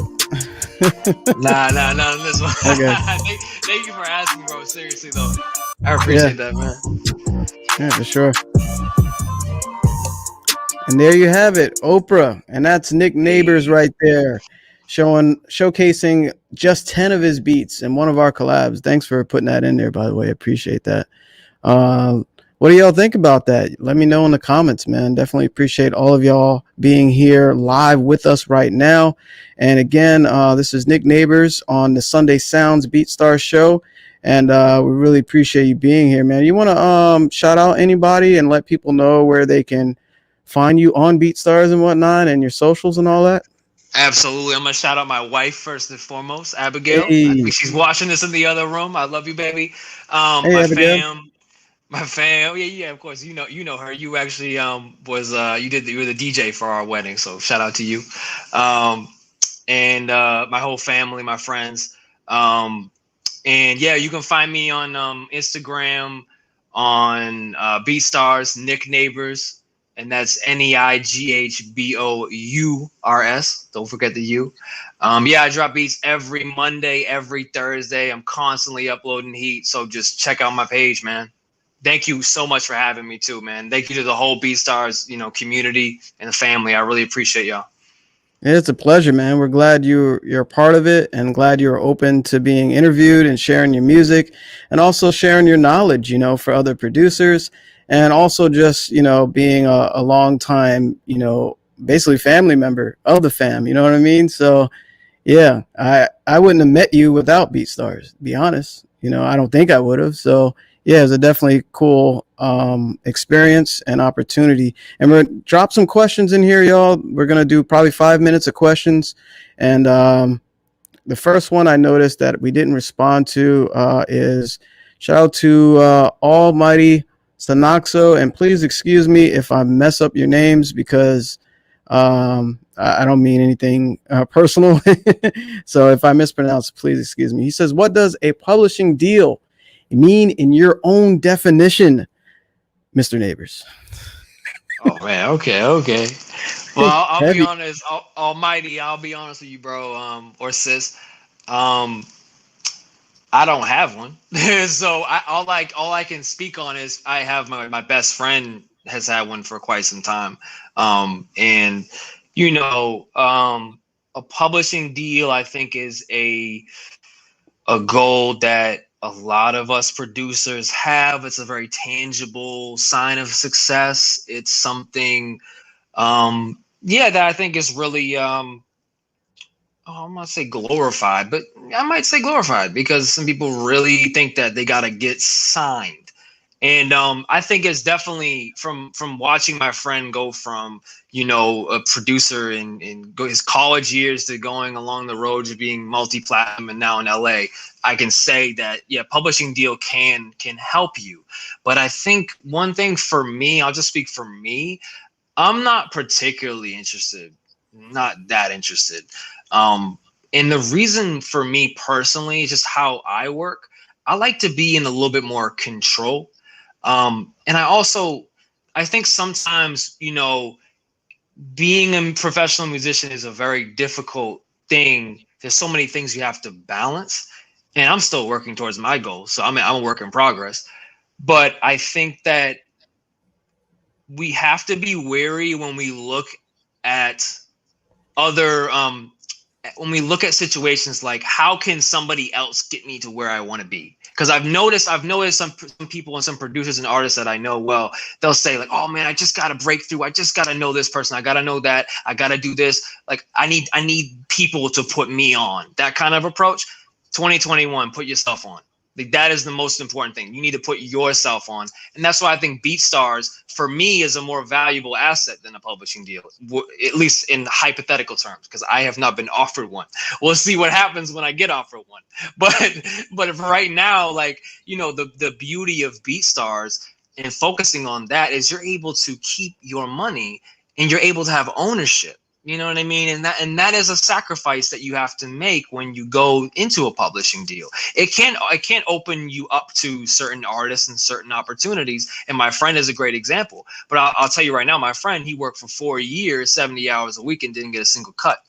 You know what I'm saying? So don't necessarily think you get that you're gonna get the money and you're gonna get you're gonna get success, because it's gonna take time. So I would really encourage everybody here, and I'm sure a lot of people are, invest in your BeatStars and keep that as solid passive income while you also chase other goals. That's just what works for me, because I'm looking to break into the industry as well, but I'm really looking to use both. It doesn't have to be one or the other. Got you, man. Well said. I'm glad you dropped some more gems on them before we head out, man. Y'all keep dropping some questions here. And, I agree with you pretty much 100% in what you said. And I'm going to kind of keep that, alone and leave that alone, because I can talk a lot about accepting things that can either hinder you, or there's pros and cons to everything. So, yeah, when it comes to publishing deals, it depends on the deal. It depends on where you're at in your career. It depends on what you want out of your career. So there's a lot of moving factors. And it just because, oh, come on, just because it's gold. What was it saying? What's his name, man? Kid Cudi. What's that? Pursuit of Happiness. Just because it's shining just because it's gold. Somebody put it in the comments.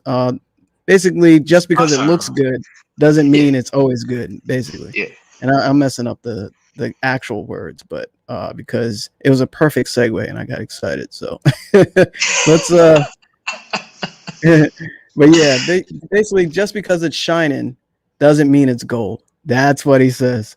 So just because that publishing deal looks great doesn't mean it's gold. You know what I mean? Doesn't mean it's redefine print. Right, definitely. And have a lawyer, You have a lawyer, an entertainment lawyer, yes. Right, a good lawyer. So thanks, Machine Smith. I appreciate that, man. I appreciate the love, man. Definitely. So let's check out some more questions before we head out. And let's see here. Someone says, never sell your masters. That's not an actual question, but I feel you on that. Nick, did you want to speak on that at all?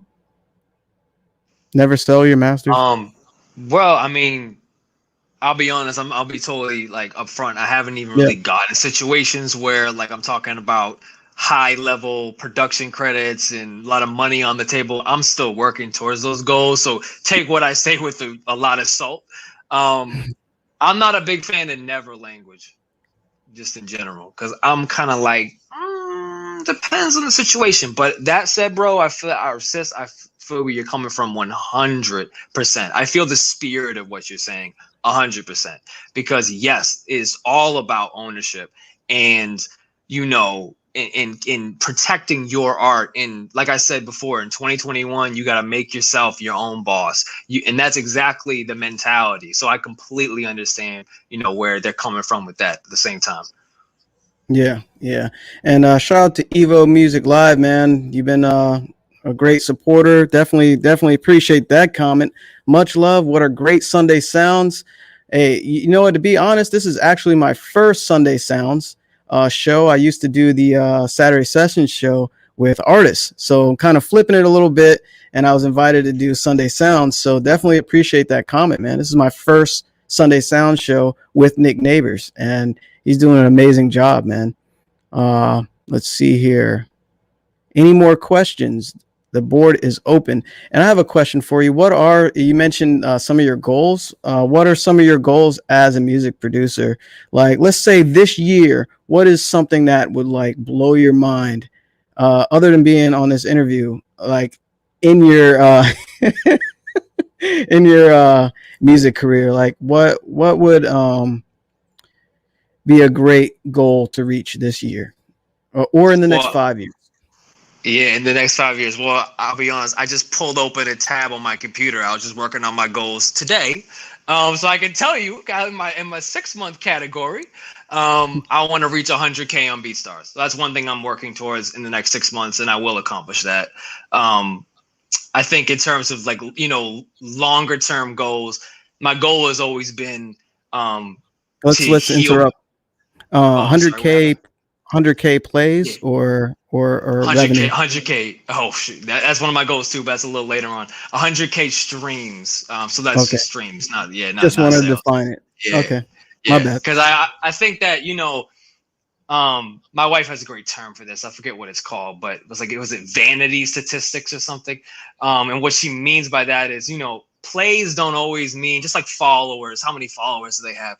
That is important. Like it's important, but it's also not that important. And that's just something I want to say to producers as well. I think I set that goal of 100K for BeatStars as a metric because I think, the more plays you get, the more you're getting your music out to the people and the more opportunities for sales. But that's not always the case. That's not always the case. You never know how much people are spending on their marketing budgets, etc. So that's just one thing. One of my goals is 100K this year. And, and then I want to make 6 figures off of BeatStars alone. Plaques. I do want industry plaques in the next 7 years. In the next 3 years, working with my production partner, I want to have placements in the industry, and we're working on stuff like that right now. Yeah, man, a lot of goals. I got a lot of goals. Yeah, And it's no, that's important to write awesome. those down.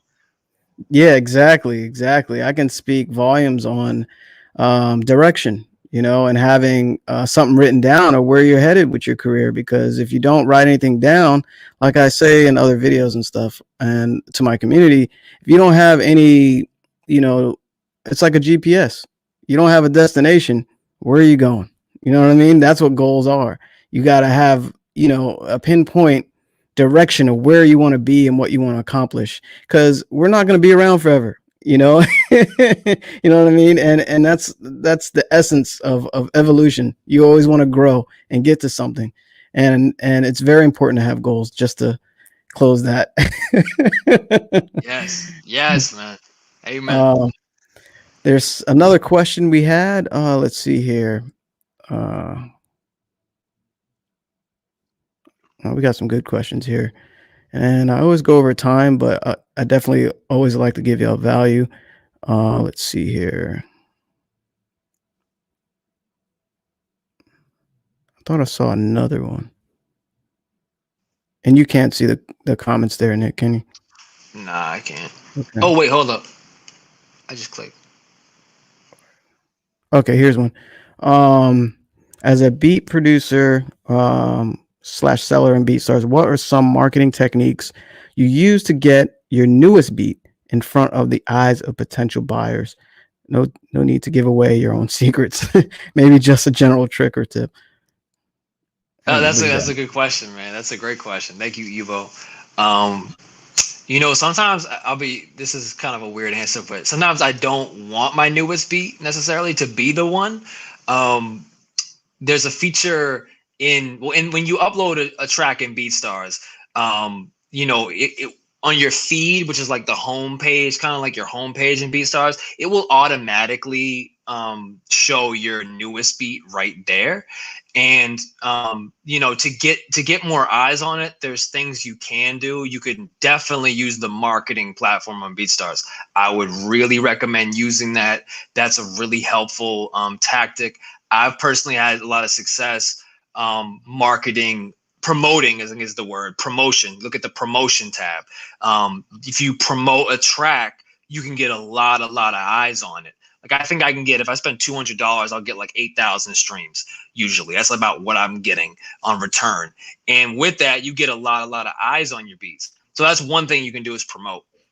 Two, I would say is something I just started doing, which is pinning. You can pin your beat. So you can pin a specific beat to your page. So when when people get to your feed, even if it's a beat from months ago, it will be at the top. So people will play that first. So that's something to also keep in mind. And I think there was a second question as well. I see something. Yeah, I'll go through the question so you don't have to Okay, you go got it. through All a right, feed. bro. Yeah, good responses there, replies. A lot of people are afraid to, it's basically investing, the BeatStars promote campaign where you can promote actually different things. You can promote albums, you can promote tracks and your profile. And basically what that is amplifying your reach as a a creative, as a producer, you know, and you're getting to new listeners. And that's vital, always getting new listeners, because, you know, we're all doing the same thing, you know, but everybody is unique. And even marketing ideas can be slightly different as well, because that's unique to what you do. So those are some gems as well. And one that I was going to mention is the distribution. BeatStars does distribution now. So that's another way that you can get your music further, you know, because there's on different platforms in different countries. You know, it's insane. I think it's 40 different platforms you can, you know, distribute that one beat. You know what I mean? So you're getting a lot more ears and a lot more people paying attention to what you're doing. And you know, it's definitely vital to any creative to do that. So just wanted to touch on that just a little bit. Are you doing the distribution, Nick? Man, I'm about to look it up right now. Okay. Because you got me excited. I know they did something with Sony ATV. I think it was like, or is that the publishing? I might be confusing with the publishing. Yeah, that's Okay. publishing. Yeah. Yeah. Tell me more about the distribution aspect, or I can ask you off air, whatever. Yeah, we'll talk about it. But it's in your account. All you do is look at the top, and you'll see a tab that says distribution. And I think if you hover over, I can go to my account now, but it's at the top. And if you hover over it, you'll see it. It's built right into, and it'll take you to the BeatStar Studio, where you'll see the distribution. And it's actually, wow. Yeah, it's crazy, man. And you can, you know, I think it's just an annual fee, and you're good to go, man. So it's built right in. So wow, it makes it a lot easier. There was another question I saw. Oh, here we go. Evo Music. I think you had one. There we go. We did talk about it a little bit. And one second question. Do you master your beats to any degree before posting them for sale on BeatStars? That's a good question. That's a great question, man. Yeah, absolutely. I'm in no way a professional when it comes to mastering. I've had the pleasure of being, you know, trained by like mixing engineers, some professional mixing engineers, but I don't really get like mastering that well. I would say, you know, don't let your mastering prevent you from releasing that beat, because I think that's like the last step. And I know as creatives sometimes we like want to hold ourselves back because we're perfectionists. So I mean, for me, I can tell you what my chain is. I mean, I use like Isotope, Ozone, specifically, and I use like presets. You know what I'm saying? So if you don't have that specific mastering plugin suite, simply, you know, just put a compressor and a limiter on it and just call it a day. I mean, really, as long as it's slapping, you know what I mean? And that's, I think, is all you really have to do. So that's my process right there. There we go. And like I said earlier, everyone has a different technique about mixing and mastering. Some producers don't even master. Some don't mix either. So that's the thing. You know, that's their thing, and it's successful for them. So be it. You know what I mean? So what was the other thing I was gonna? So there's another question I saw here. Let's see. I think it's RLY Riley Beats. We actually already went through his goals already. That was a little earlier, but thanks for your question. Let's see. Also, okay, here's one by Trax Phantom. How should a independent artist negotiate their royalties? Is it based on plays on streams? So did you want to touch on that a little bit? You know, I think I'm gonna pass that to you, bro, because I think you might actually have a better idea. To be honest, I could say some things, but you know. For us, well, for me to tell you how to negotiate is, well, it depends on a lot of factors. And you're saying an independent artist should negotiate their royalties. So I'm guessing you negotiate publishing when it comes to a beat. That's what I'm guessing what the question means. BeatStars actually has an internal negotiation process. So you can negotiate with the producer whether you want, you know, 40-60 or 50-50, or if you want all the publishing, but usually you're going to pay a lot more for the exclusive for that. So being an artist, I mean, it depends on where you are in your career too, because if you have a huge following, you have more leverage to negotiate, and that's with any negotiation. if you have, already 1 million fans as an artist and you're independent, you can negotiate the hell out of your royalties because you have all this backing. You know what I mean? So you have a lot more leverage. And is it based on streams? Usually royalties are. I'm guessing you're going more towards either publishing or what do you call it? Distribution. So it's usually stream based, and then you can get into mechanical royalties and all the stuff that gives everyone headaches. So hopefully that gives you kind of a breakdown. Let's see, Quantize. Also, Has I he want to said? share one thing. Your Fanatic, I got one thing on that. Just one thing to add. Yeah, I think and this is like more theoretical knowledge and me interviewing my friends and their experiences because I haven't really been there. So I'll say that as a disclaimer. I have done negotiations with independent artists, and like you said, bro, on the website, BeatStars makes it really easy to do that. It's fantastic. It's really smooth. What I will say about streams and just some general knowledge about publishing, streams constitute a very small amount of the money. The most of the money that, for example, one of my best friends hits that he had, hit record he had, performance royalties are the ones that actually generate the most income. And performance royalties refers to when your song is being performed in like a public space, for example, at a club, or it's being played at Macy's, or streams sometimes kind of are considered performances. It depends on, you know what I mean? But performance royalties actually are what generate more money than the streams alone. So there's a lot of different things, as well as mechanical, which refers to videos and YouTube and stuff. I think I'm still reading on this stuff myself, but there's a lot of things. Don't get too caught up in too much of it. That's all I would say, because I know for me, there's just so much information, and it's just like, oh my God, it can be a little a little bit hard to get through at times. Yeah, and the biggest thing I can say for y'all is educate yourself. There's a lot of really good books out there on music business that breaks down all these different avenues of revenue. I mean, I've been making music a long time and I'm still learning it, but I'm getting more of a grasp of what a mechanical royalty is, what performance royalty, publishing, even sync royalties, and also, knowing what the artist gets and what the producer gets, master rights and all that. So through the years, you'll get better and better on both sides, creatively and academically, in a sense. Like you'll start learning it more, especially when experiences present themselves for you to learn those things.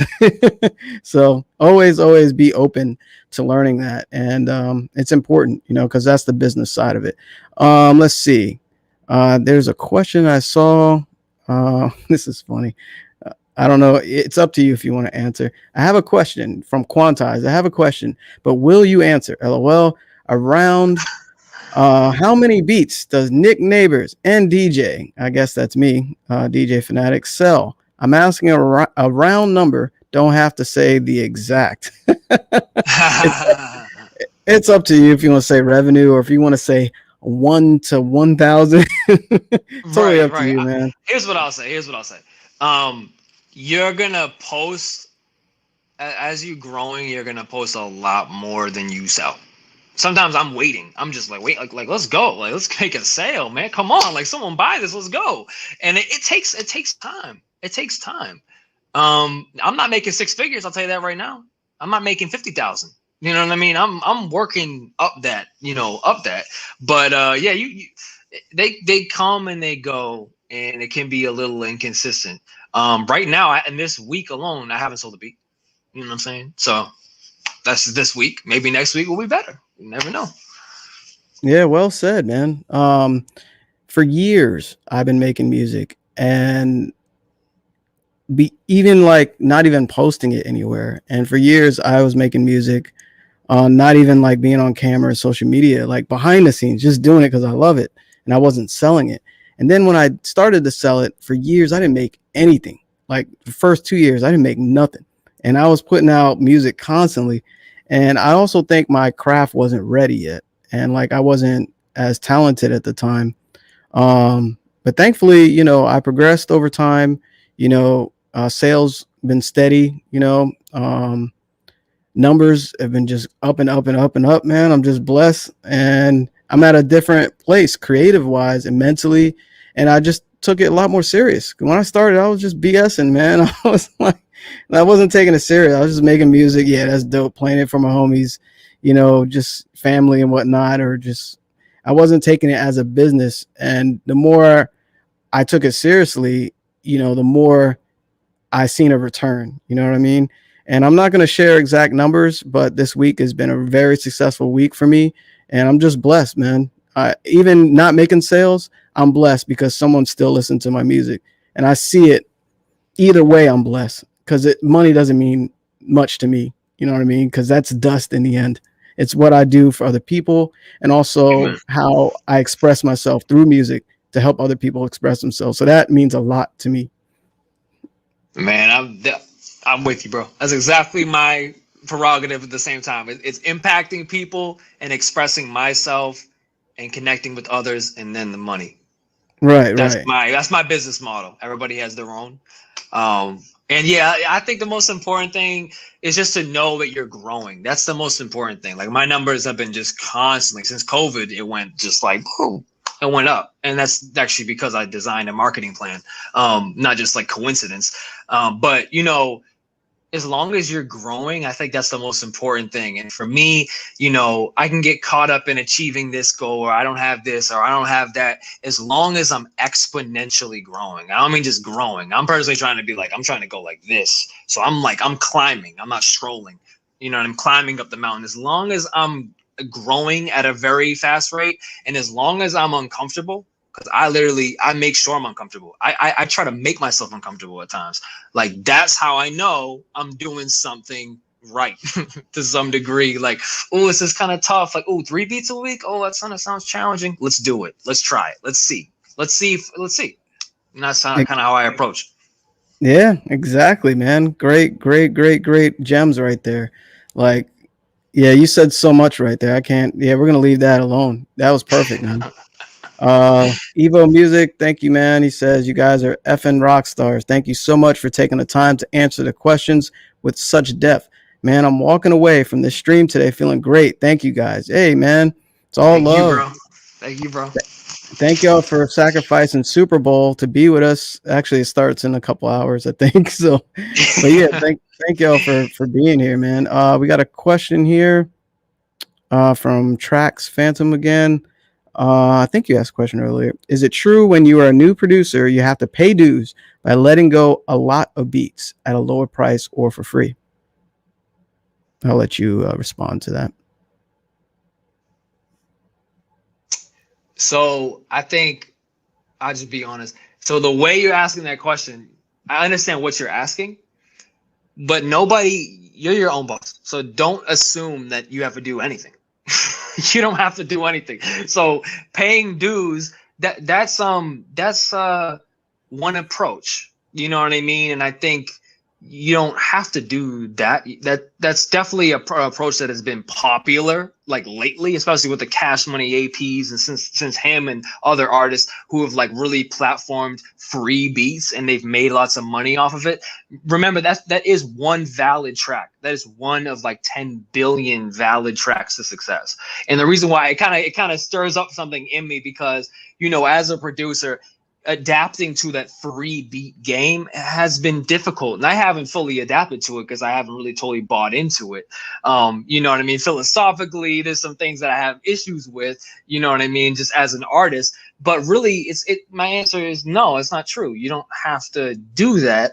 That said, I was talking about free. There definitely is like value in being very aware of where you're at in your professional career, and being honest with yourself and being reasonable in how you ask for payment and what you require. So yeah, if you have no following and you want to start selling beats for 10 grand, exclusive 10 grand, and let's say 500 for a lease on BeatStars, you're gonna have a lot of trouble doing that because you didn't really look in the mirror and say, well, I'm not at that track yet. I'm not there yet. So I've personally progressively grown up from, I actually have given out some free beats but limited rights, really. And then I've gone up as I've seen more people buy it. You can up the price. It's supply and demand. Once people are buying it at a certain like rate, and you see that they're willing to give you a certain amount. Like for example, earlier this year, somebody negotiated a price for an exclusive beat that was double what I'd been selling my exclusive beats for. I was like, okay, people are willing to pay this much. All right, I'm up my price. I'm gonna up my price. If I'm really valued, if these customers are valuing me at that level, then I should also value myself at that level and change it. So I guess what I'm saying is, you know, consider what path makes you feel comfortable, but also be aware of where you are in the grander scheme of things. That's what I'm saying. Yeah, exactly. Like, you know, you just starting out, you know, you definitely, you know, you're not getting many plays and you're not getting, you know, much revenue. I mean, it's a starting point. You're just starting out, and you got to also think about, you know, how much time and energy you put into it, and you can't start with like $1,000 basic license. You know what I'm saying? Right. It doesn't make sense. So, I mean, like, put yourself in the customer's shoes. You know, there's a lot of other producers that, you know, that are super talented, and also a lot of it depends on, you know, how you work, you know, like who you are as a person, because sometimes people won't even, like, you'll have the hottest stuff, but they don't want to work with you because you're cocky, you know what I mean, or you don't communicate like we mentioned earlier. So there's you know, a lot of factors when it comes to um pricing. And also, I hate saying pay dues because it seems like a negative every time you say pay dues. I think it's more like wherever you are, like you said, where you are as a business person or as a creative. So you pretty much summed it up really well, man. So let's see, any more questions? We're over time as I usually do. Hopefully y'all ain't mad at me, man. Much love to the BeatStars fam. I always love doing these, and I can do these forever. Any more questions before we roll out? Lamar says, be honest with yourself, yet don't sell yourself short. Good advice. Yes. And also, Chris says, remember, as any business owner, you pick your clients. Your clients don't pick you. That's pretty deep, man. Did you want to? Oh yeah, that's a great, wow. Yeah, that's a gem right there. I might write that down. Yeah, that's a good one. Mm. You pick your clients, they don't pick you. So, yeah, it's almost like the law of attraction. You know what I mean? It's like you set your price for what you feel like you're worth, you know, and you know, you're picking those people that will gravitate to that. So it's kind of like that. Yeah, I feel you on that. Yeah. I'm not gonna post that comment. Y'all are funny. So anyway, for all those that, you know, make choices, are you gonna make a beat now, or are you gonna go watch the Super Bowl? You know what I'm saying? You always got choices. You know, there's always a choice with your music, and you know what you choose to do with it. It's been a dope, really good pleasure, man, having you on the show. My first Sunday Sound show. Again, if you don't see it on the screen, it's your boy DJ Phanatic Beats at BeatStars, and we showcase Nick Neighbours, also a DMV native here on the East Coast. And yeah, these comments are hilarious. Yeah, So, see too. Nick, any advice before you head out here, man? Any advice to just the producer community overall? Man, just keep expressing yourself, man. Just keep going. That's the key. You'll get there. You have a plan, you'll get there. There you go. Have a plan and keep going. Like I was saying, man, it's you know, forward motion. Always have forward motion to that goal. Like you said, have a plan. Like, even if you know, when you stop moving, you're not going anywhere. And even if you're not going anywhere, in a sense, you're moving backwards. So, because you're not moving forward. So I'm gonna let that marinate and let y'all think about that. It's been a really dope Sunday Sounds, and I got beats to make because Nick Neighbours really inspired me.